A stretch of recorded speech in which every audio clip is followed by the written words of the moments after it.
Pandemonio, un podcast de Javier Leibiuski.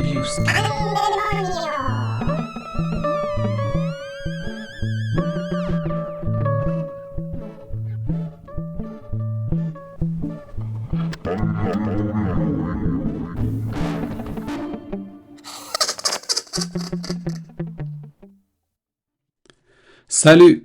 Un vieux texte datant de l'époque où j'ai travaillé dans un bureau à Buenos Aires et où je m'ennuyais tellement que dès que les patrons s'éloignaient, j'ouvrais Word et me mettais à inventer des histoires. C'était dans les années 90. Je pense que cela est encore plus d'actualité aujourd'hui. Qu'en pensez-vous?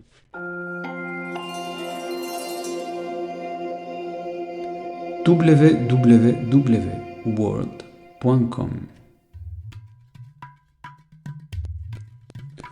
La nouvelle méthode carcérale avait eu une portée mondiale.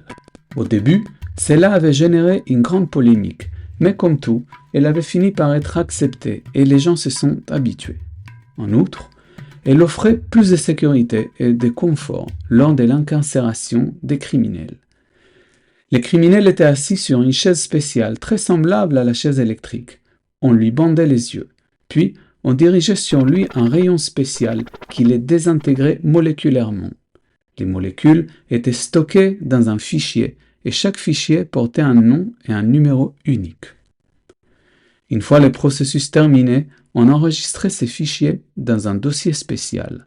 Les dossiers étaient catalogués selon les types de crimes commis, puis insérés sur un site internet spécial où, une fois par semaine, on permettait aux membres de la famille de télécharger une copie des fichiers et de les ouvrir sur leurs ordinateurs.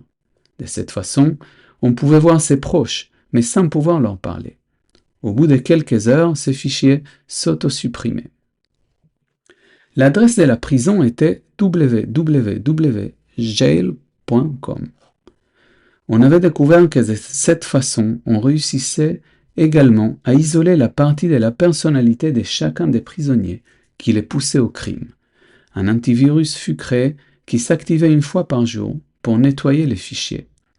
Au lieu de ces parties supprimées, on a inséré des fichiers contenant des informations éducatives et des passages de la Bible.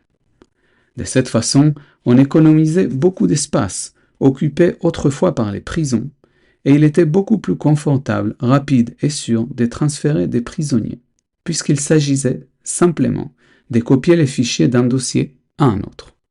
En plus, ces prisons n'avaient jamais de problème de place, puisque les fichiers étaient compressés. Le succès de cette méthode poussa les grandes entreprises et les gouvernements à commencer à l'appliquer dans d'autres domaines de la vie humaine.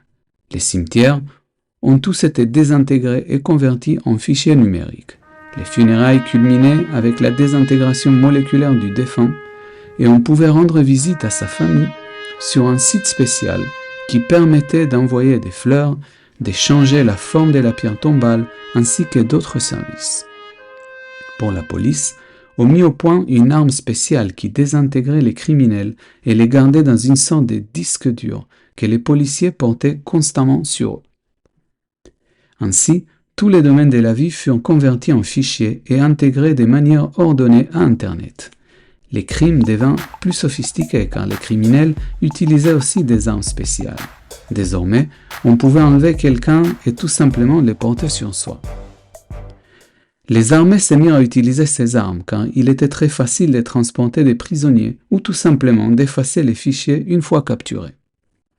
Avec le temps, les civils aussi commencèrent à devenir volontairement des fichiers et furent mis en ligne, où il y avait déjà un monde à part, avec ses propres villes.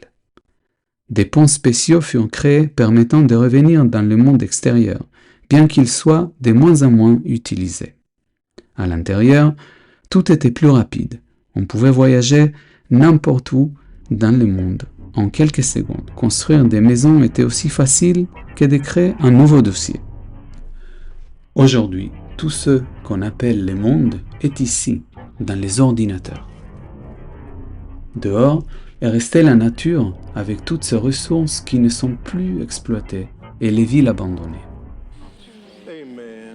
Les plus humanitaires, les missionnaires cybernétiques, se sont chargés de sortir dans les forêts tropicales et d'introduire dans les nouveaux mondes toutes les communautés indigènes.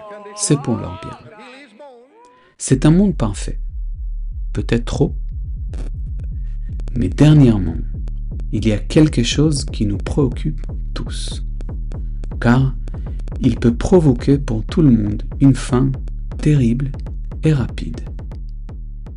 Les coupures d'électricité.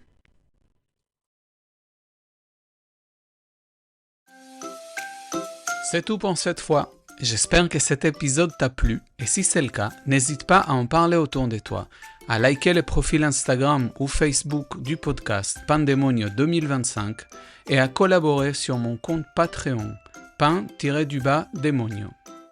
À la semaine prochaine!